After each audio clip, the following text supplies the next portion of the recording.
Guys, welcome to green agriculture classes Ajmer. आज की class में आप सभी का स्वागत है। तो गाइस, आज की क्लास को शुरू करते हैं। आज का जो सेशन है वो अपना है इम्पोर्टेंट एमसीक्यू। अपन क्वेश्चनों पे डिस्कस करेंगे। एग्रोनॉमी से रिलेटेड जितने भी अपन को इम्पोर्टेंट क्वेश्चन लगेंगे उन सब के बारे में अपन डिस्कस करेंगे। और आज से अपने जो इम्पोर्टेंट क्वेश्चनों की क्लासेस चालू है बरकरार। मैंने 2 क्लास पहले ले चुका हूँ इम्पोर्टेंट क्वेश्चनों की। तो जेड के अंदर किस प्रकार के क्वेश्चन आते हैं, उनको अपन कैसे सोल्व करने हैं, वो अपन यहाँ देखेंगे। तो बात करते हैं क्वेश्चनों के। क्वेश्चन किस प्रकार से आएंगे और किस प्रकार से अपने को आंसर देना है। तो गाइस, वीडियो को देखने से पहले लाइक शेयर चैनल को सब्सक्राइब जरूर कर लें। और आप वीडियो को चैनल को सब्सक्राइब करके बेल आइकन को जरूर दबा लें, जिससे कि हमारी हर नई वीडियो का नोटिफिकेशन आपके पास पहुंचता रहे। तो चालू करते हैं क्लास को। तो बात करते हैं क्वेश्चनों की, किस प्रकार के क्वेश्चन आते हैं और अपने किस आधार पे सोल्व करने। पहले क्वेश्चन की ओर बढ़ते हैं। पौधों में पहला क्वेश्चन है, पौधों में क्रियात्मक उपापचयी पोषक तत्वों की संख्या होती है। क्रियात्मक उपापचयी पोषक तत्वों की संख्या होती है। पोषक तत्वों की संख्या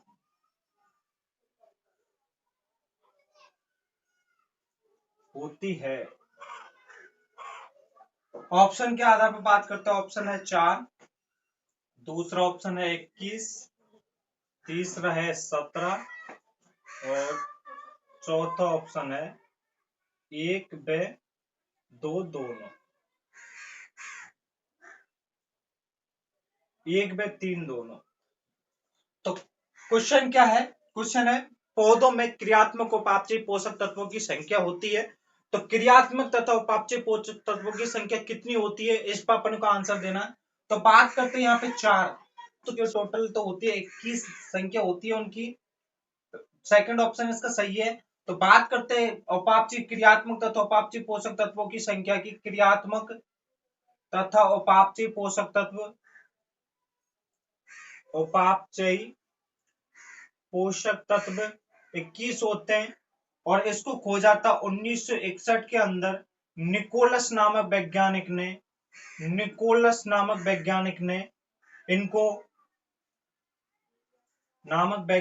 इनको क्रियात्मक तथा उपापचयी पोषक तत्व कहा। 1961 के अंदर निकोलस नामक वैज्ञानिक ने क्रियात्मक तथा उपापचयी पोषक तत्वों की संख्या कितनी बताई? वो बताई थी 21। और बात करते हैं 17 किसकी होती है? तो 17 होती है आवश्यक पोषक तत्वों की संख्या। आवश्यक पोषक तत्वों की संख्या, तो आवश्यक पोषक तत्वों की संख्या होती है 17। और लास्ट सबसे अंतिम खोजा गया पोषक तत्व कौन सा है? सबसे अंतिम खोजा गया पोषक तत्व, तो सबसे अंतिम खोजा गया पोषक तत्व कौन सा है? वो है निकिल। और ये खोजा था 1987 के अंदर खोजा था। और कौन से वैज्ञानिक ने खोजा था? वो खोजा था ब्रोन नामक वैज्ञानिक ने 1987 के अंदर। सबसे अंतिम खोजा गया पोषक तत्व है वो है निकिल। तो आवश्यक पोषक तत्वों की संख्या होती है 17, लेकिन क्रियात्मक तत्व उपापचयी पोषक तत्वों की संख्या होती है 21। लेकिन अपन बात करते हैं क्रियात्मक तत्व उपापचयी पोषक तत्व कौन कौन से होते हैं? तो वो होते हैं 4। कितने होते हैं? 4 होते हैं। वो कौन कौन से होते हैं? तो वो होते हैं सोडियम, कोबाल्ट, सिलिकॉन और वेनेडियम। ये 4 जो हैं, ये निकोलस नामक वैज्ञानिक ने खोजा था। और इनको किस में ऐड किया था? इनको किया था क्रियात्मक। निकोलस नामक वैज्ञानिक खोजा था, क्रियात्मक तत्व उपापचयी पोषक तत्वों के अंदर इनको ऐड किया गया था। तो 17 तो आवश्यक पोषक तत्व हो गए और 4 ये हो गए। तो यूं करके टोटल क्रियात्मक तत्व उपापचयी पोषक तत्वों की संख्या होती है 21। लेकिन ये पूछ रहे क्रियात्मक पोषक तत्व कितने होते हैं? क्रियात्मक तत्व उपापचयी टोटल संख्या पूछिए, लेकिन ऑप्शन के अंदर 21 नहीं दिया है। और ऑप्शन के अंदर बोला है क्रियात्मक तत्व उपापचयी पोषक तत्वों की संख्या कितनी है? तो वो है 4। अगर ऑप्शन के अंदर 21 नहीं है तो ठीक है गाइस। चलते हैं अगले क्वेश्चन की ओर। अगला क्वेश्चन क्या कहता है?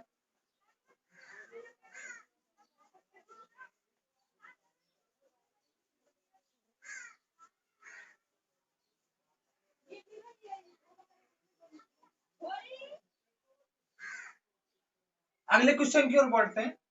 अगला क्वेश्चन है टुल्लू प्रजाति है। टुल्लू प्रजाति किसकी है? तो ऑप्शन देख लो अपना। पहला है अपना ऊंट, दूसरा ऑप्शन है बकरी, तीसरा ऑप्शन है भेड़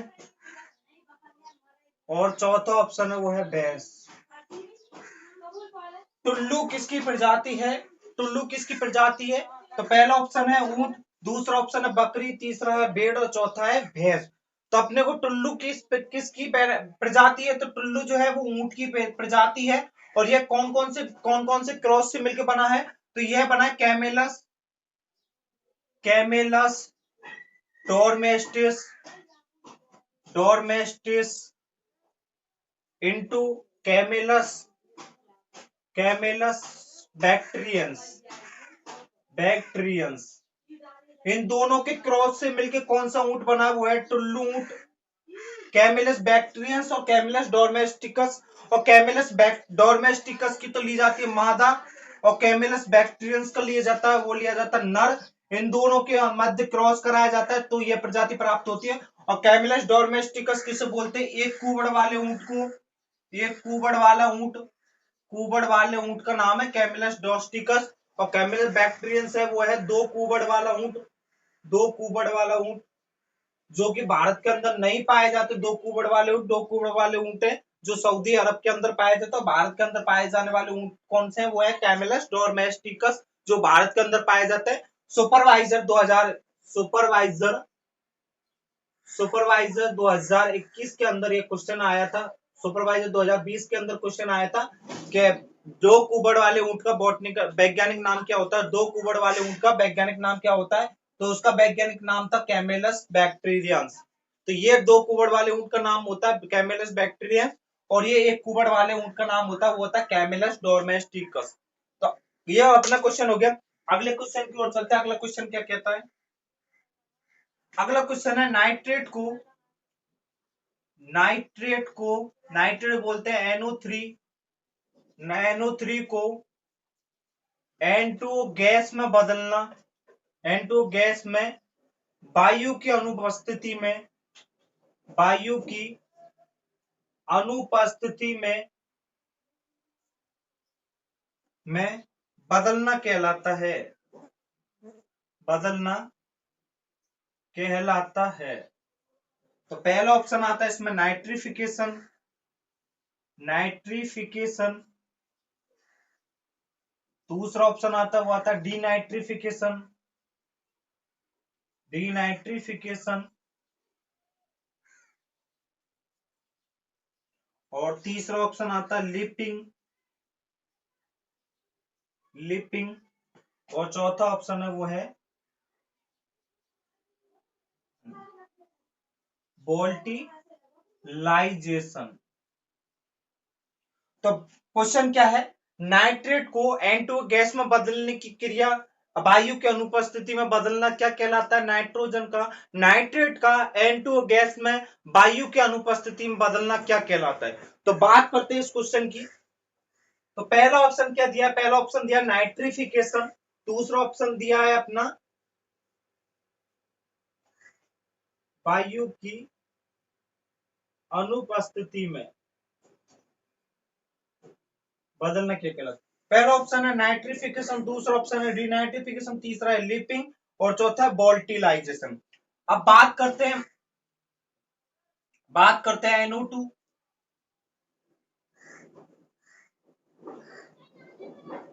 NO2 से NO3, नाइट्राइट से नाइट्रेट और नाइट्रेट से बदलता है N2O गैस में। ये नाइट्रिफिकेशन होता है, नाइट्रोजन स्थिरीकरण होता है।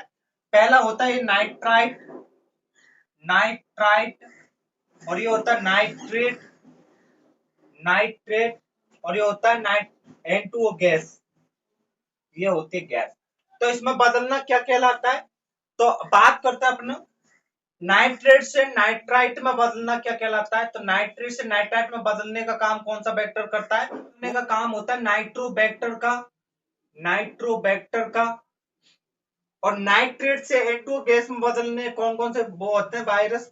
वो होते हैं, एक तो होता है स्यूडोमोनास, स्यूडोमोनास,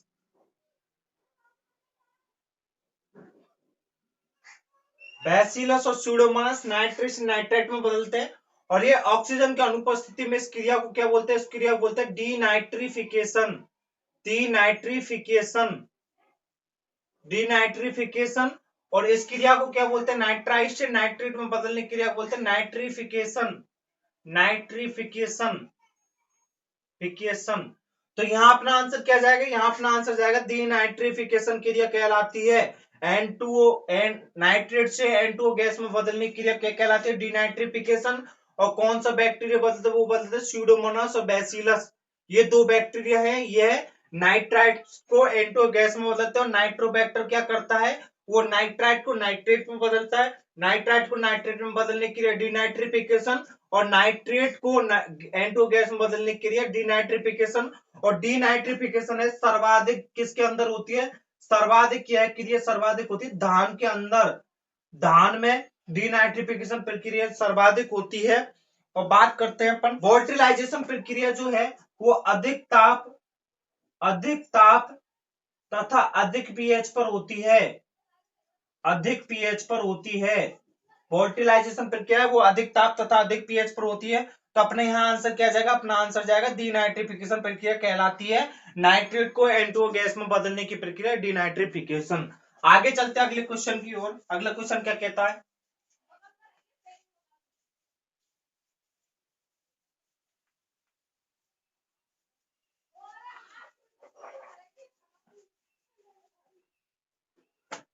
अगला क्वेश्चन है कुंडलित आकार के सींग कौन सी नस्ल में पाए जाते? कुंडलित आकार के सींग कौन सी नस्ल में पाए जाते हैं? कौन सी नस्ल में पाए जाते हैं? पहला, दूसरा ऑप्शन है वो है जाफराबादी। और तीसरा ऑप्शन है वो है सूरती। और चौथा ऑप्शन आता है वो आता मुर्रा। दो क्वेश्चनों को अपन एक साथ सॉल्व करेंगे, तो अगला क्वेश्चन भी लिख लो। अगला क्वेश्चन क्या है? अगला क्वेश्चन है तलवार आकार के सींग। तलवार आकार के सींग कौन सी नस्ल में पाए जाते हैं? कौन सी नस्ल में पाए जाते हैं? तो ऑप्शन यहां पे लिख लो। पहला ऑप्शन है बदाबरी। दूसरा ऑप्शन आता है वो आता है जाफराबादी। और तीसरा ऑप्शन है वो है सूरती। और चौथा ऑप्शन आता है इसमें वो आता है नागपुरी। तो पहला क्वेश्चन क्या कहलाता है? तो कुंडलित आकार के सींग कौन सी नस्ल में पाए जाते हैं? तो भैंस की नस्लों के अंदर ये सींगों के आकार होते हैं। तो बात करते हैं पहला बदाबरी, दूसरा बात करते हैं जाफराबादी, तीसरा बात करते हैं सूरती और चौथा है मुर्रा। तो बात करते हैं बदाबरी की। तो बदाबरी के लिए एक विशेषता दी गई। बदाबरी के अंदर जो रंग होता है बदाबरी का, वो तांबे कलर का रंग पाया जाता है बदाबरी में। तांबे कलर का रंग बदाबरी के अंदर पाया जाता है। और बात करते हैं सूरती भैंस की। तो सूरती भैंस के अंदर हंसियाकार सींग पाए जाते हैं। हंसियाकार मतलब दांतरी के आकार के सींग सूरती भैंस के अंदर पाए जाते हैं। और बात करते हैं मुर्रा भैंस की। तो मुर्रा भैंस के अंदर जलेबी के आकार के सींग पाए जाते हैं। तो यहाँ आपने क्या पूछ रहा है? कुंडलित आकार पाए जाते हैं, वो पाए जाते हैं जाफराबादी के अंदर कुंडलित आकार के सींग पाए जाते हैं। तो यहाँ अपना आंसर क्या जाएगा? वो जाएगा जाफराबादी। अगले क्वेश्चन की बात करते हैं वो है तलवार आकार के सींग कौन सी नस्ल में पाए जाते हैं? तो पहला है बदाबरी। तो बदाबरी के अंदर अपन ने रंग से रिलेटेड क्वेश्चन आता है बदाबरी से। बदाबरी का जो रंग है वो है तांबे कलर का, ताम्र कलर का होता है। दूसरा ऑप्शन आता है जाफराबादी। जाफराबादी के अंदर अपन ने देखा कुंडलित आकार के सींग है। तीसरा है सूरती। सूरती के अंदर हंसिया आकार के सींग है। नागपुरी के अंदर तलवार आकार के सींग पाए जाते हैं नागपुरी के अंदर। तो यहां से ये क्वेश्चन क्लियर हो गए दोनों। आगे क्वेश्चन की ओर बढ़ते हैं। अगला क्वेश्चन क्या कहता है? अगला क्वेश्चन आता है एसएसपी में कौन सा पोषक तत्व, एसएसपी में कौन सा पोषक तत्व नहीं पाया जाता? पोषक तत्व नहीं पाया जाता। एसएसपी में कौन सा पोषक तत्व नहीं पाया जाता? ऑप्शन की बात करते हैं। पहला नाइट्रोजन, दूसरा ऑप्शन आता है वो आता है कैल्शियम, तीसरा ऑप्शन की बात करते हैं वो है सल्फर, और चौथा ऑप्शन है वो है मैग्नीशियम।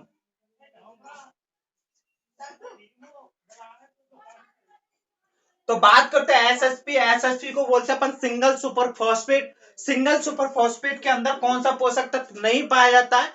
एसएसपी मात्र एक ऐसा पोषक तत्व है जिसके अंदर तीनों द्वितीयक पोषक तत्व पाए जाते हैं। द्वितीयक पोषक तत्व कौन कौन से? सीए, एमजीएस द्वितीयक पोषक तत्व, तीनों द्वितीयक पोषक तत्व पाए जाते हैं। तो यहाँ सीए, एस, एमजी ये तीनों द्वितीयक पोषक तत्व पाए जाते हैं। यहाँ नहीं पाया जाता, वो पाया जाता है नाइट्रोजन। सिंगल सुपर फॉस्फेट के अंदर नाइट्रोजन नहीं पाया जाता है। अब बात करते हैं कैल्शियम की मात्रा कितनी जाता है एसएसपी के अंदर? 19% कैल्शियम पाया जाता है, 12% सल्फर पाया जाता है, और मैग्नीशियम पाया जाता है वो पाया जाता है 0.3% इसके अंदर मैग्नीशियम पाया जाता है। और इसके अंदर एक पोषक तत्व और पाया जाता है, वो पाया जाता है फॉस्फोरस, और फॉस्फोरस पाया जाता है वो पाया जाता है 16% मात्रा में फॉस्फोरस पाया जाता है। तो बात करते हैं एसएसपी, नोट करके लिख लो, एसएसपी मात्र एक ऐसा पोषक तत्व है जिसके अंदर तीनों द्वितीयक पोषक तत्व पाए जाते हैं। और कितनी मात्रा में पाए जाते हैं? तो कैल्शियम की जो मात्रा रहती है वो रहती है 19%, सल्फर की मात्रा रहती है वो रहती है 12%, मैग्नीशियम 0.3%, और अगला अपना आता है फॉस्फोरस, वो पाया जाता है 16%। तो आगे क्वेश्चन की ओर बढ़ते हैं। ऐसे अपने को क्वेश्चनों के चार ऑप्शन देखने, चारों ऑप्शनों के अंदर क्या क्या दिए हुए हैं उन चारों ऑप्शनों का अपने को पता होना चाहिए, क्योंकि जो ऑप्शन दिए जाते हैं वो किसी ना किसी क्वेश्चन से रिलेटेड तो होते ही हैं, तो अपने को उनके बारे में भी पता होना चाहिए। आगे चलते हैं अगले क्वेश्चन की ओर। अगला क्वेश्चन क्या कहता है देखते हैं।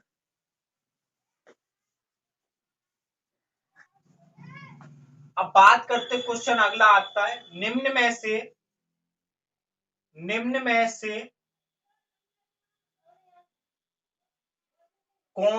निम्न में से कौन सी फसल में एमओपी का उपयोग नहीं किया जाता है? निम्न में से कौन सी फसल में एमओपी का उपयोग नहीं किया जाता है? ऑप्शन लिख लेते हैं, तंबाकू, दूसरा ऑप्शन आता है आलू, तीसरा ऑप्शन है शकरकंद, और चौथा ऑप्शन लिखते हैं अपन वो है सभी। तो क्वेश्चन क्या कह रहा है, निम्न में से कौन सी फसल के अंदर एमओपी की फॉर्म होती है म्यूरेट ऑफ पोटाश, या अपन इसको बोल सकते हैं केसीएल का उपयोग नहीं किया जाता है। पहला ऑप्शन आता है तंबाकू, दूसरा है आलू, और तीसरा है शकरकंद, और चौथा ऑप्शन है सभी। अब बात करते हैं एमओपी की। तो एमओपी का उपयोग कौन कौन सी फसल में नहीं किया जाता? वो नहीं किया जाता, तंबाकू के अंदर नहीं किया जाता है, और स्टार्च वाली फसलों में नहीं किया जाता है। स्टार्च वाली फसलों में क्यों नहीं किया जाता? क्योंकि इसके अंदर क्लोरीन की मात्रा होती है, वो होती है 60% क्लोरीन पाया जाता है, और क्लोरीन की मात्रा पाए जाने के कारण यह तंबाकू की पत्तियों की गुणवत्ता पर असर डालता है, कि पत्तियों की गुणवत्ता को खराब करता है, और फलों का जो मतलब संग्रहण होता है रेसे स्टार्च, उस पर भी असर उसकी गुणवत्ता को कम कर देता है। इसलिए एमओपी का उपयोग तंबाकू तथा स्टार्च वाली फसलों के अंदर नहीं किया जाता है। अब यहाँ ऑप्शन के अकॉर्डिंग देखते हैं, तंबाकू के अंदर तो होगा ही नहीं, आलू स्टार्च वाली फसल है इसके अंदर भी नहीं किया जाता है, शकरकंद भी स्टार्च वाली फसल है इसके अंदर नहीं किया जाता है। तो यहाँ अपना आंसर जाएगा वो जाएगा सभी के अंदर एमओपी का उपयोग नहीं किया जाता है। क्वेश्चन को ध्यानपूर्वक पढ़ना है, नहीं पूछा है। तो सभी के अंदर एमओपी का उपयोग नहीं किया जाता है, क्योंकि तंबाकू है, आलू और शकरकंद वो है स्टार्च वाली फसलें। अगले क्वेश्चन की बात करते हैं। अगला क्वेश्चन क्या? अगला क्वेश्चन है, निम्न में से कौन सा उर्वरक सर्वाधिक आर्द्रता ग्राही है? सर्वाधिक आर्द्रता ग्राही है। ऑप्शन की बात कर लेते हैं। पहला ऑप्शन आता है यूरिया, दूसरा ऑप्शन आता है वो आता है सोडियम नाइट्रेट, तीसरा ऑप्शन आता है वो आता है अमोनियम नाइट्रेट, अमोनियम नाइट्रेट, और चौथा ऑप्शन है वो है नन, मतलब इनमें से कोई नहीं। तो क्वेश्चन क्या कह रहा है, निम्न में से कौन से उर्वरक के अंदर कौन सा उर्वरक सर्वाधिक आर्द्रता ग्राही है? तो पहला ऑप्शन है यूरिया, दूसरा है सोडियम, तीसरा ऑप्शन है अमोनियम नाइट्रेट, और चौथा ऑप्शन है नन। तो बात करते हैं यहाँ सर्वाधिक आर्द्रता ग्राही, मतलब कि गर्मियों के दिनों में आप बरसात के दिनों में आपने देखा होगा अपने घर में अपन नमक यूज करते हो तो उसमें क्या होता है, गीलापन आ जाता है। बरसात के कारण वह नमी सोख लेता है, जिसके कारण वह नमक जो है वो गीला हो जाता है। इसी प्रकार से ऐसा कौन सा उर्वरक है जो थोड़ी बहुत नमी के संपर्क में आने पर ही वो इकट्ठा हो जाता है? तो यह सर्वाधिक आर्द्रता ग्राही है। यह बात करते हैं जिसका अम्ल तुल्यांक सबसे अधिक होता है वह सर्वाधिक आर्द्रता ग्राही होता है। तो बात करते हैं यूरिया के अम्ल तुल्यांक की। तो यूरिया का अम्ल तुल्यांक कितना होता है? यूरिया का अम्ल तुल्यांक होता है 80 के लमसम अम्ल तुल्यांक होता है यूरिया का। तो बात करते हैं यहाँ कि सर्वाधिक आर्द्रता ग्राही उर्वरक कौन सा है, तो वो है अमोनियम नाइट्रेट सर्वाधिक आर्द्रता ग्राही उर्वरक है। और अगर ऑप्शन के अंदर अमोनियम नाइट्रेट नहीं है तो यहाँ अपना आंसर जाएगा यूरिया। अगर ऑप्शन के अंदर ये दोनों ही नहीं है तो वहां आंसर जाएगा एनहाइड्रस अमोनिया। एनहाइड्रस अमोनिया भी आर्द्रता ग्राही है, लेकिन अपन का आंसर क्या जाएगा यहाँ पे, तो अपन का आंसर जाएगा वो जाएगा अमोनियम नाइट्रेट जो है वह सर्वाधिक आर्द्रता ग्राही उर्वरक होता है। ठीक है गाइस, आगे बढ़ते हैं अगले क्वेश्चन की ओर।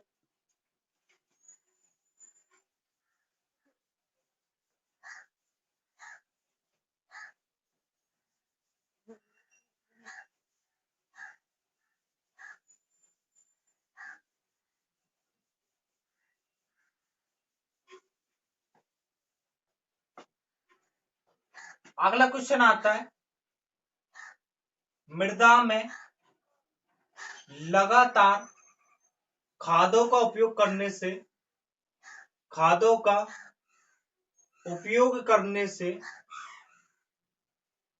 से मृदा स्थूल घनत्व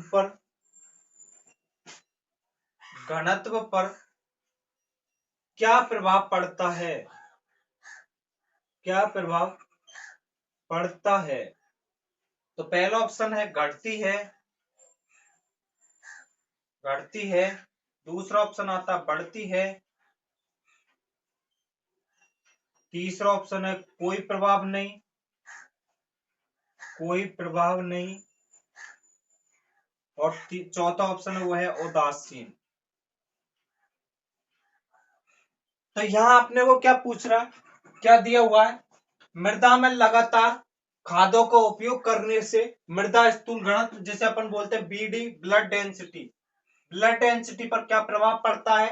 तो मृदा में लगातार खादों का उपयोग कर रहे हैं तो ब्लड डेंसिटी जो है स्थूल घनत्व है वो हमेशा घटता है। यहाँ अपना आंसर जाएगा घटता है, क्योंकि मृदा में लगातार खादों का उपयोग करने से मृदा स्थूल घनत्व वो घटता है। और बात करते हैं मृदा के अंदर बात करते हैं घटता है कौन कौन सी चीजों से मृदा जो स्थूल घनत्व वो घटता है। तो बात करते हैं भू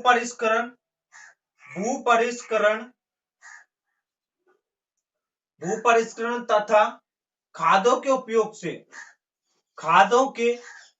उपयोग से जो मृदा घनत्व है वो हमेशा घटता है। और बात करते हैं पडलिंग क्रिया करने पर मृदा स्थूल घनत्व वो बढ़ता है। और बात करते हैं लगातार शून्य भूपरिष्करण करने पर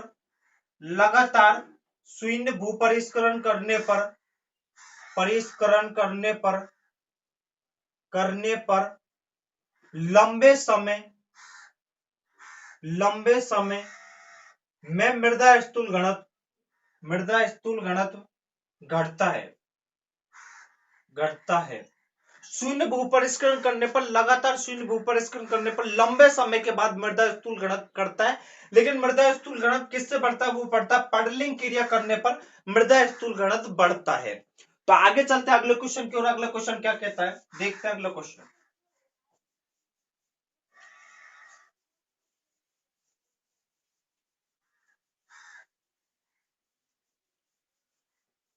अगला क्वेश्चन आता है अपना, अगले क्वेश्चन की बात करते हैं तो अगला क्वेश्चन आता है, करेले का विचेज ब्रूम, विचेज ब्रूम किसके कारण होता है, किसके कारण होता है? विचेज ब्रूम क्या है? तो ऑप्शन देख लेते हैं। पहला ऑप्शन है वायरस,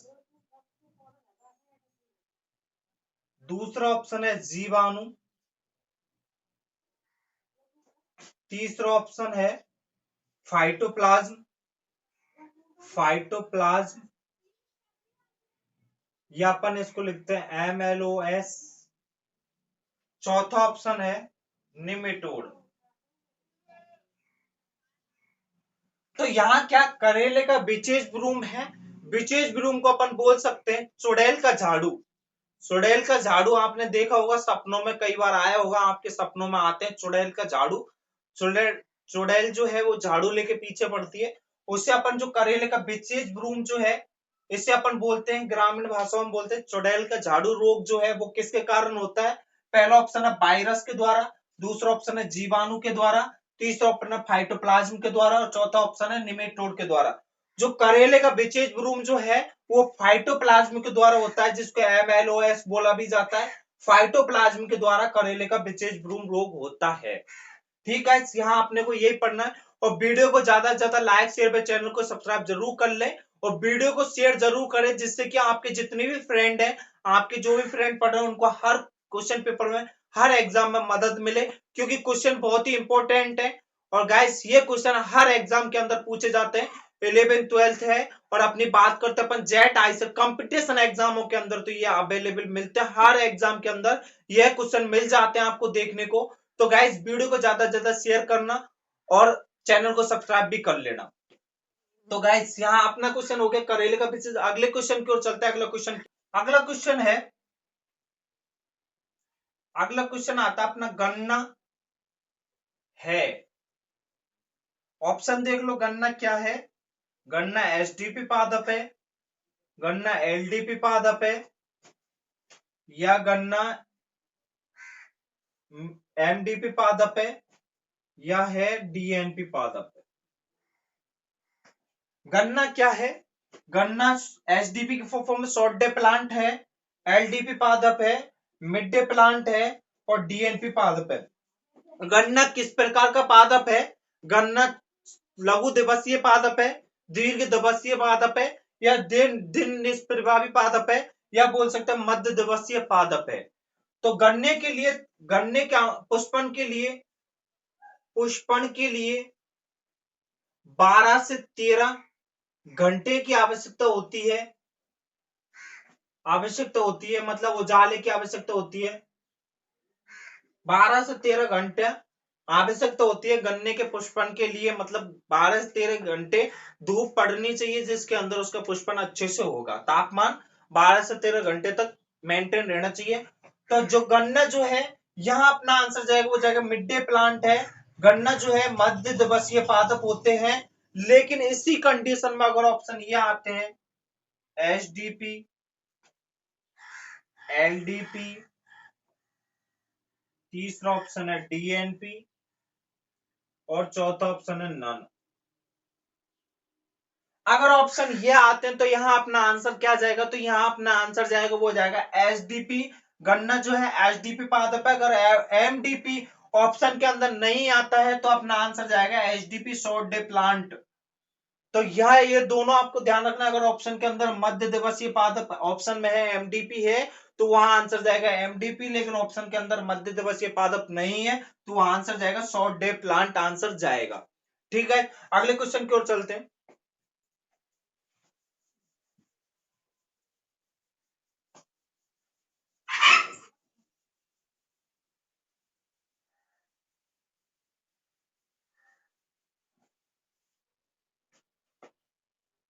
अगला क्वेश्चन है, शुष्क क्षेत्रों में, शुष्क क्षेत्रों में पौधों में, शुष्क क्षेत्रों के पौधों में कौन सा एमिनो अम्ल अम्ल पाया जाता है। तो शुष्क क्षेत्रों के पौधों में कौन सा एमिनो अम्ल पाया जाता है? ऑप्शन की बात करते हैं। पहला ऑप्शन था बेटाइन, दूसरा ऑप्शन आता है प्रोपिलिन, प्रोपलिन, तीसरा ऑप्शन आता है वो है जिब्रेलिन, जिब्रेलिन, जिब्रेलिन, चौथा है वो है साइट सिस्टीन, सिस्टीन। तो बात करते हैं शुष्क क्षेत्रों के पौधों के अंदर कौन से एमिनो अम्ल पाया जाता है। पहला ऑप्शन आता है बेटाइन, दूसरा ऑप्शन आता है जिब्रेलिन, दूसरा ऑप्शन आता है प्रोपेलिन, तीसरा ऑप्शन है जिब्रेलिन और चौथा ऑप्शन है साइटोकाइन। तो बात करते हैं शुष्क क्षेत्रों के अंदर जो अम्ल एमिनो अम्ल पाए जाते हैं, एमिनो एसिड पाए जाते हैं, वो पाए जाते हैं प्रोपेलिन। और प्रोपेलिन को क्या बोला जाता है? सूखा सहन करने वाला हार्मोन, सहन करने वाला एमिनो अम्ल, करने वाला एमिनो अम्ल, सूखा सहन करने वाला एमिनो अम्ल किसको बोला जाता है? प्रोपिलिन। तो शुष्क क्षेत्रों के अंदर जो एमिनो अम्ल पाया जाता है वो पाया जाता है प्रोपिलिन। एमिनो अम्ल शुष्क क्षेत्रों के पौधों के अंदर पाया जाता है और इसको, इस अम्ल को क्या बोला जाता है? इसको बोला जाता है शुष्क सहन करने वाला एमिनो अम्ल। कौन सा है? वो है प्रोपेलिन। ठीक है, अगले क्वेश्चन की ओर चलते हैं। अगला क्वेश्चन, अगले बात करते हैं अपन गली फसल को डॉट डॉट डॉट के रूप में जाना जाता है, रूप में जाना जाता है। पहला ऑप्शन आता है हेटेरो इंटरक्रॉपिंग, दूसरा ऑप्शन आता है एविन्यू एविन्यू क्रॉपिंग,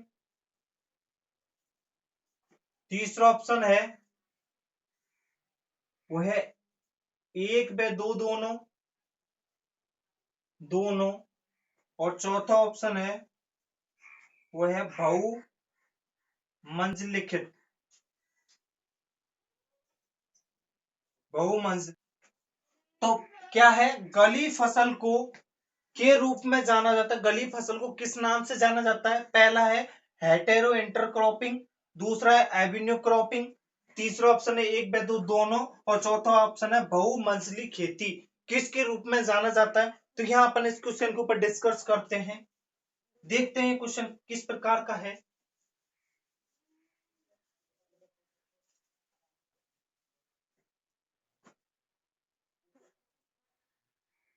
तो बात करते हैं जैसे कि अपना ये कोई फील्ड है, खेत है अपना, तो इस खेत के अंदर अपन ने कोई पौधे लगा दिए, जैसे अपन ने अमरूद की खेती इसके अंदर लगा दी। तो इनके अंदर क्या होता है, जो पौधे से पौधे की दूरी है वो काफी रखी जाती है, क्योंकि जो शाखाओं की लंबाई होती है इसके कारण पौधों से पौधों की दूरी रखी जाती है और इस वजह से इनके अंदर जो बीच वाला फील्ड है वो खाली रह जाता है। इस फील्ड के अंदर खेत किसी फसल को बोना, इस फील्ड के अंदर फसल को बोना, जैसे कि तिलहनी बो दी, मोठ बो दी, अरहर बो दी, चना बो दिया या अन्य फसलों को इस फील्ड के अंदर बोना, क्या कहलाता है? वो कहलाता है हेटेरो इंटरक्रॉपिंग या बोल सकते हैं एबिनो क्रॉपिंग, अपन इसको बोल सकते हैं। एबिनो क्रॉपिंग इसको बोलते हैं। इन पौधों के अंदर एबिनो क्रॉपिंग लगाते हैं। ठीक है, एबिनो क्रॉपिंग क्या है? फल वाले किसी फील्ड में जैसे अपन पौधे लगाते हैं, फल वृक्षों के बीच में फसल को बोना कहलाती है एबिनो क्रॉपिंग कहलाती है। अब बात करते हैं अपन दक्षिण भारत के अंदर चलते हैं। दक्षिण भारत, दक्षिण भारत के अंदर अपन चले जाते हैं। दक्षिण भारत के इधर जैसे अपन केरल की बात करते हैं, तो केरल के अंदर नारियल के पेड़ जो होते हैं ये क्या होते हैं? बड़े पेड़ होते हैं, काफी बड़े पेड़ होते हैं नारियल के पेड़ जो है। तो इनके ऊपर अपन क्या करते हैं, जैसे नारियल के पेड़ है तो इनके ऊपर अपन जो है काली मिर्च की बेल चढ़ा देते हैं, इनके ऊपर काली मिर्च की बेल चढ़ा दी इनके ऊपर। ठीक है गाइस, आगे अपन बात करते हैं जैसे काली मिर्च की बेल चढ़ाने के बाद में जो इनका बीच का स्पेस रहता है, जैसे अपन में इसमें बो देते हैं सुपारी वाले पौधे अपन इसमें बो देते हैं, बीच के अंदर सुपारी बो दिया अपन ने, कोकोनट प्लांट के अंदर सुपारी अपन इसके अंदर बो देते हैं। और अपन ने इसके अंदर अपन जैसे इसके अंदर जो आकर्षित घास है जो है मतलब अपन देखने को मिलते हैं गार्डन टाइप, तो इसके अंदर अपन ने घास भी लगा दी।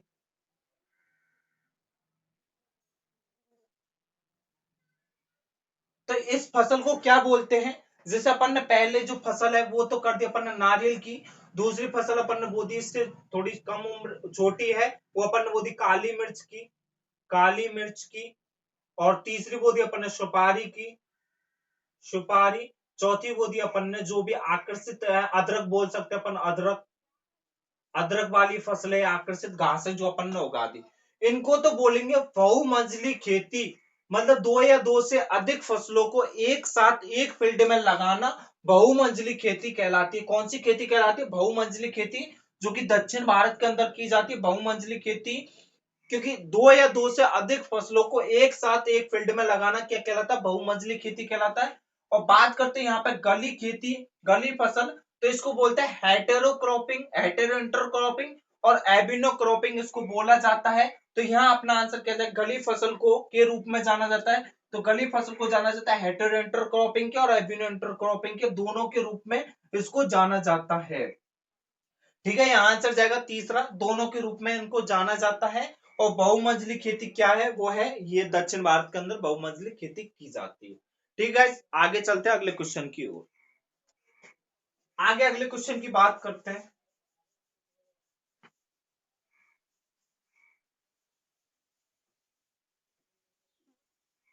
अब अपन बात कर लेते हैं, थोड़े न्यूमेरिकल वाले क्वेश्चन भी आते हैं इसके अंदर। न्यूमेरिकल एग्रोनॉमी से कहां से उठते हैं, कौन कौन से न्यूमेरिकल वाले क्वेश्चन आते हैं, वो भी अपन देख लेते हैं। अगला क्वेश्चन आता है अपना, यदि रुई का वजन, रुई का वजन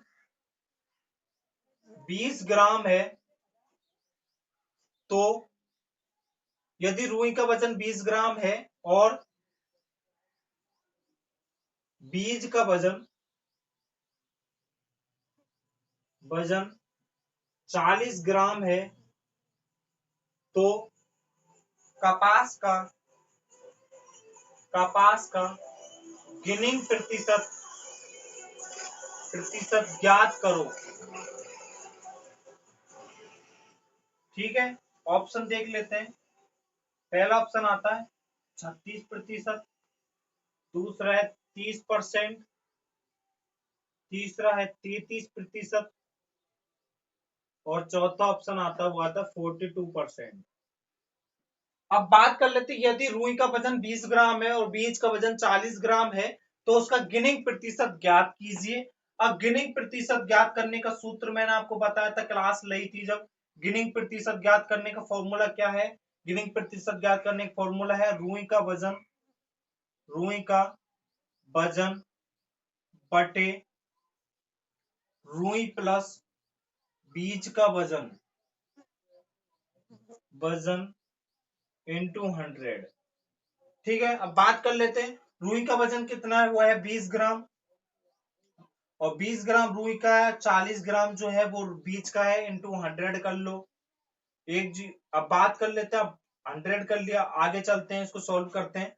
20 बटे 60 इंटू 100, एक जीरो से एक जीरो कर दो, आगे चल कर लो 200 बटे 6। ठीक है, 200 बटे 6। अब यहां काटो, तो 6×18 और 6×18, 6×18, यह आंसर आ रहा है अपना लमसम 33.33, मतलब आंसर अपना आ रहा है 33.33% जो है वो गिनिंग प्रतिशत होगा। तो अपने को ऑप्शन देखना, ऑप्शन कौन सा मिल रहा है? तो ऑप्शन अपना मिल रहा है, वो जा रहा है थर्ड आंसर।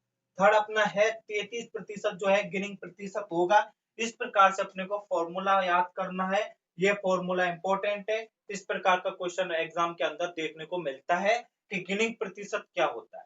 तो इस प्रकार से अपने को क्वेश्चन को सॉल्व करना है। यहाँ अपना आंसर जाएगा, वो जाएगा 33%।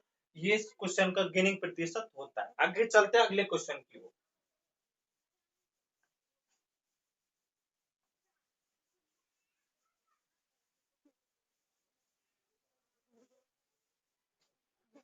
आगे अगला क्वेश्चन आता है, एमओपी में पोटास की मात्रा होती है, मात्रा होती है। बहुत सिंपल क्वेश्चन है। पहला ऑप्शन है 40, दूसरा ऑप्शन है 18, तीसरा ऑप्शन है 50 और चौथा ऑप्शन है वो है 60%। एमओपी में के की मात्रा होती है। एमओपी अपन किसको बोलते हैं? एमओपी बोलते हैं केसीएल को। केसीएल में पोटेशियम की मात्रा कितनी होती है? सीधा सिंपल आंसर है इसका, आंसर जाएगा 60%। एमओपी के अंदर पोटास पाया जाता है। लेकिन अपन बात कर लेते हैं कुछ इसके लिए इंपोर्टेंट वो टर्म्स है, कौन से क्या है। पोटास को K2O में बदलने के लिए 1.20 से गुना किया जाता है और K2O को K में बदलने के लिए 0.83 से गुना किया जाता है। और यहाँ बात करते हैं P को P2O5 में बदलने के लिए, P को P2O5 में बदलने के लिए 2.29 और P2O5 को O5 को P में बदलने के लिए 0.43 से गुना किया जाता है। ये चीज अपने को, चारों चीज अपने को याद होनी चाहिए कि किसको किस में बदलने के लिए कितने से गुना किया जाता है। तो फॉस्फोरस को P2O5 में बदलने के लिए 2.29 से गुना करते हैं। P2O5 को फॉस्फोरस में बदलने के 0.49 से गुना करते हैं। पोटेशियम को K2O में बदलने के लिए 1.29 से गुना करते हैं और K2O को K में बदलने के लिए 0.83 से गुना करते हैं। अगला क्वेश्चन की ओर बात करते हैं। अगला क्वेश्चन आता है, अगला क्वेश्चन है किस खाद में नाइट्रोजन अधिक पाई जाती है? अधिक पाई जाती है। अब बात कर लेते ऑप्शन की। पहला ऑप्शन है वर्मी कंपोस्ट, दूसरा ऑप्शन आता है FIM, तीसरा ऑप्शन है रक्त खाद, ऑप्शन है खलिया। क्वेश्चन है किस खाद के अंदर नाइट्रोजन की अधिक मात्रा पाई जाती है? पहला ऑप्शन आता है वर्मी कंपोस्ट, दूसरा ऑप्शन है FIM, तीसरा ऑप्शन रक्त खाद और चौथा ऑप्शन है खलिया। यहाँ क्या है? यहाँ आपको ना तो सांद्र दी गई है ना स्थूल खाद दी गई है। आपको यहाँ पे सिंपल पूछा गया है किस खाद के अंदर सर्वाधिक नाइट्रोजन की मात्रा पाई जाती है। तो बात करते हैं वर्मी कंपोस्ट की। तो वर्मी कंपोस्ट के अंदर तो 3% मात्रा होती है। FIM के अंदर 0.5% नाइट्रोजन होती है। रक्त खाद के अंदर 11 से 14% रक्त खाद होती है, नाइट्रोजन होती है और खलियों के अंदर 5 से 9% होती है नाइट्रोजन। तो यहाँ अपना आंसर क्या जाएगा? यहाँ आंसर जाएगा अपना रक्त खाद। रक्त खाद के अंदर सर्वाधिक नाइट्रोजन की मात्रा पाई जाती है। वो पाई जाती है 11 से 14% नाइट्रोजन पाई जाती है। खलियों के अंदर 5 से 9% नाइट्रोजन होती है। बाइम के अंदर 0.5% नाइट्रोजन होती है। वर्मी कंपोस्ट के अंदर 3% नाइट्रोजन होती है। ठीक है, अगले क्वेश्चन की ओर चलते हैं। अगला क्वेश्चन क्या कहता है?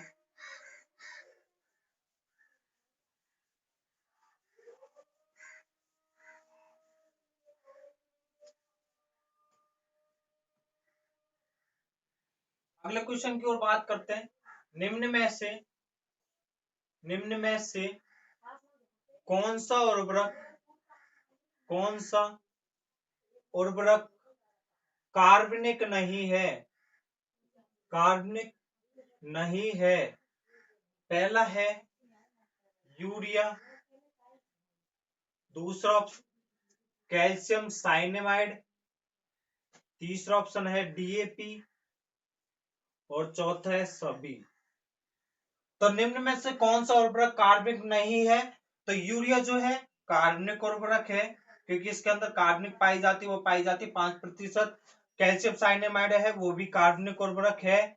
DAP है, DAP कार्बनिक उर्वरक नहीं है। DAP जो है वो अकार्बनिक उर्वरक में आता है। ठीक है, DAP जो है वो अकार्बनिक उर्वरक है, कार्बनिक नहीं है। ठीक है, यहाँ आंसर जाएगा वो जाएगा DAP। अगले क्वेश्चन की बात करते हैं। अगला बात करते हैं खाद होती है। पहला ऑप्शन है कार्बनिक, दूसरा है अकार्बनिक, तीसरा ऑप्शन है वो है एक व दो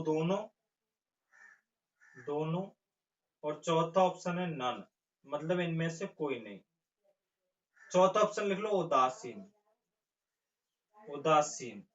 ठीक है, तो खाद होती है, पहला ऑप्शन है कार्बनिक, दूसरा है कार्बनिक, तीसरा है 1/2 दोनों, चौथा ऑप्शन है उदासीन।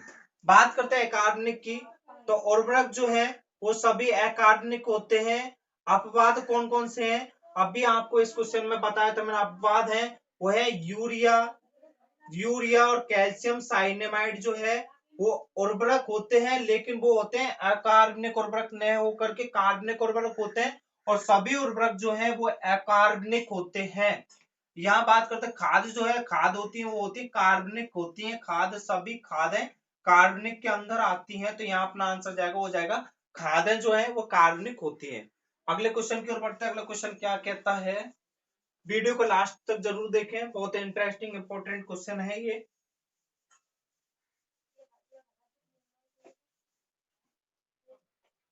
अगला क्वेश्चन है, निम्न में से कौन सी स्थूल खाद में नाइट्रोजन अधिक पाई जाती है। पहला ऑप्शन है FIM, दूसरा है मूंगफली, तीसरा ऑप्शन है रक्त खाद, और चौथा ऑप्शन है वो पोल्ट्री खाद। तो स्थूल खाद और सांद्रित खाद, यहाँ अपने को पता होना चाहिए स्थूल खाद कौन कौन सी है और सांद्रित खाद कौन कौन सी है। तो स्थूल खाद और सांद्रित खाद के बारे में पता होना चाहिए। स्थूल खाद है FIM, बर्मी कंपोस्ट, बर्मी बास और खाद, ये सभी किसके अंदर आती हैं, स्थूल खादों के अंदर। सांद्रित खाद कौन कौन सी है, रक्त खाद, मूंगफली खलियां, रक्त खाद और खलियां जो है वो सांद्रित खाद के अंदर आती हैं। तो इसमें पूछा क्या क्या पूछा, स्थूल खाद नाइट्रोजन, कौन सी स्थूल खाद के अंदर नाइट्रोजन की मात्रा सबसे अधिक पाई जाती है। तो यहाँ ऑप्शन देख लेते हैं, पहला ऑप्शन FIM के अंदर 0.5% नाइट्रोजन पाई जाती है, मूंगफली के अंदर 7.2% नाइट्रोजन पाई जाती है, और बात करते हैं रक्त खाद के अंदर 11 से 14% नाइट्रोजन पाई जाती है, और 40। तो जो है सेकंड ऑप्शन और थर्ड ऑप्शन जो है रक्त खाद और मूंगफली खाद, तो ये तो स्थूल खाद है ही नहीं, ये तो सांद्रित खाद है, तो अपना आंसर ये तो जाएगा ही नहीं।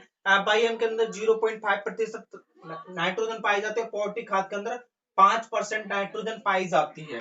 तो यहाँ अपना आंसर क्या जाएगा, यहाँ जाएगा स्थूल खाद के लिए अपना आंसर जाएगा पोल्ट्री खाद, क्योंकि रक्त खाद और मूंगफली खाद है वो सांद्रित खाद के अंदर आती है। यहाँ क्या पूछा है, क्वेश्चन के अंदर पूछा है स्थूल खाद के अंदर कौन सी नाइट्रोजन, तो FIM के अंदर 0.5% नाइट्रोजन पाई जाती है, और पोल्ट्री के अंदर 5% नाइट्रोजन पाई जाती है, तो यहाँ अपना आंसर जाएगा वो जाएगा पोल्ट्री खाद के अंदर सर्वाधिक नाइट्रोजन की मात्रा पाई जाती है। अगले क्वेश्चन की बात करता है, अगला क्वेश्चन क्या कहता है,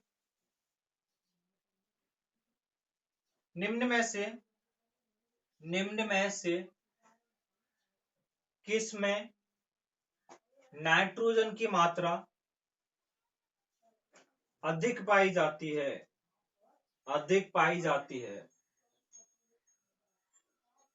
पहला ऑप्शन है कुसुम, और इसमें दिया हुआ है छिली हुई, दूसरा ऑप्शन है मूंगफली, तीसरा ऑप्शन है कपास,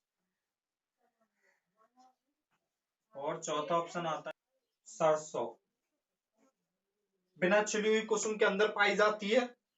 बात कर लेते मूंगफली के अंदर कितनी परसेंट नाइट्रोजन पाई जाती है, मूंगफली के अंदर पाई जाती है 7.2% नाइट्रोजन मूंगफली के अंदर पाई जाती है। कपास की बात कर लेते कपास के अंदर पाई जाती है 6.4% नाइट्रोजन जो है वो कपास के अंदर पाई जाती है। और यहाँ बात कर लेते सरसों की, सरसों के अंदर पाई जाती है 5.6% सरसों के अंदर नाइट्रोजन की मात्रा पाई जाती है। तो अपने क्या क्वेश्चन पूछा, निम्न में से किस में नाइट्रोजन की मात्रा अधिक पाई जाती है। पहला है कुसुम, और दिया गया छिली हुई कुसुम, तो इसके अंदर कितनी होगी 7.9% नाइट्रोजन। तो अपना आंसर क्या जाएगा, वो जाएगा कुसुम। अगर कुसुम में छिली हुई कुसुम नहीं आता तो अपना आंसर क्या जाता, वो जाता मूंगफली। लेकिन यहाँ छिली हुई दिया है, तो ये चीज ध्यान रखना छिली हुई कुसुम के अंदर कितना है, और बिना छिली हुई कुसुम के अंदर कितना है। ये चीज अपने को पता होना चाहिए, कौन सी के अंदर कितना नाइट्रोजन दिया गया है, ये चीज अपने को पता होना चाहिए। ठीक है, तो यहाँ अपना आंसर क्या जाएगा कुसुम, और कुसुम में भी क्या जाएगा, छिली हुई कुसुम के अंदर सर्वाधिक नाइट्रोजन की मात्रा पाई जाती है, वो पाई जाती है 7.9% मात्रा जो है छिली हुई कुसुम के अंदर पाई जाती है। अगले क्वेश्चन की बात करते हैं, अगला क्वेश्चन क्या कहता है।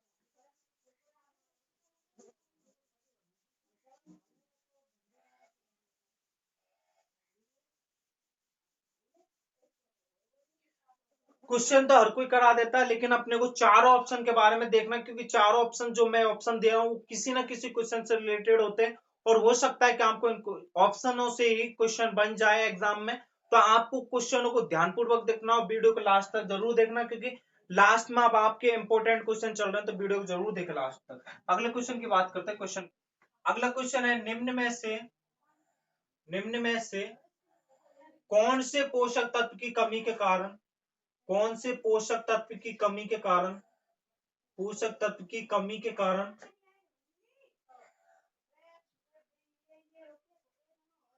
निम्न में से कौन से पोषक तत्व कमी कारण फूल गोभी के अंदर, फूल गोभी में विपटेल होता है, विपटेल रोग होता है। पहले ऑप्शन की बात करते हैं। पहला ऑप्शन है मॉलिबडेनम, दूसरा है जिंक, तीसरा है कैल्शियम, और चौथा ऑप्शन है वो है नाइट्रोजन। निम्न में से कौन से पोषक तत्व की कमी के कारण फूलगोभी के अंदर बिप्टेल नामक रोग होता है। तो बात करते हैं जिंक की, तो जिंक के अंदर, धान के अंदर मेनली जो रोग होता है वो होता है खेरा रोग, जिंक से धान के अंदर रोग होता है। हालांकि और भी रोग होते हैं, लेकिन मेनली क्वेश्चन दिया जाता है वो है धान का खेरा रोग, वो है जिंक कमी से। और फूलगोभी बिप्टेल जो है वो है मॉलिबडेनम की कमी से बिप्टेल नामक रोग होता है। बिप्टेल का मतलब है कि चीज पूंछ जैसी संरचना लिए हुए, पूंछ जैसी संरचना बनती है, तो उसे बोलते हैं बिपटेल। बिपटेल जो रोग है वो मोलिबेडेनम की कमी के कारण होता है फूल गोभी के अंदर। तो यहाँ अपना आंसर क्या जाएगा, वो जाएगा मोलिबेडेनम। अगले क्वेश्चन की बात करते हैं। अगला क्वेश्चन क्या कहता है, अगले क्वेश्चन की बात करते हैं। अगला क्वेश्चन है, निम्न में से कौन सा उर्वरक, कौन सा उर्वरक भारत में आयात किया जाता है, आयात किया जाता है। पहले बात करते हैं अपन यूरिया, दूसरा है डीएपी, तीसरा ऑप्शन आता है वो आता है एमओपी, और चौथा ऑप्शन आता है वो आता है एसएसपी। निम्न में से कौन से उर्वरक का उपयोग भारत के अंदर आयात किया जाता है। भारत के अंदर, भारत मतलब खरीदता है, कौन सा उर्वरक है जिसको भारत खरीदता है दूसरे देशों से। तो आप बात करते हैं यूरिया, तो यूरिया तो अपने भारत के अंदर ही बनता है, यूरिया का निर्माण कोटा के अंदर होता है। और बात करते हैं डीएपी की, डीएपी भी अपने भारत के अंदर बनता है। लेकिन बात करते हैं एमओपी की, एमओपी को अपन बोलते हैं केसीएल। तो केसीएल जो है पोटास युक्त उर्वरकों का निर्माण भारत के अंदर नहीं होता है, और पोटास युक्त उर्वरकों को अपन कनाडा से आयात करते हैं, कनाडा से खरीदा जाता है। तो यहाँ अपना आंसर क्या जाएगा, वो जाएगा एमओपी। एमओपी का उपयोग भारत, एमओपी का आयात करता है भारत, और एमओपी की खपत भी अधिक होती है। एमओपी की खपत भारत में अधिक होती है। तो ये भी अपने को पता होना चाहिए भारत के अंदर कौन से उर्वरक नहीं बनते हैं और इनको कहां से खरीदा जाता है। तो भारत के अंदर एमओपी नहीं बनता है, और इसे कहां से आयात किया जाता है, वो किया जाता है कनाडा से आयात किया जाता है, कनाडा से खरीदा जाता है। ठीक है, अगले क्वेश्चन को चलते हैं। अगला क्वेश्चन क्या कहता है।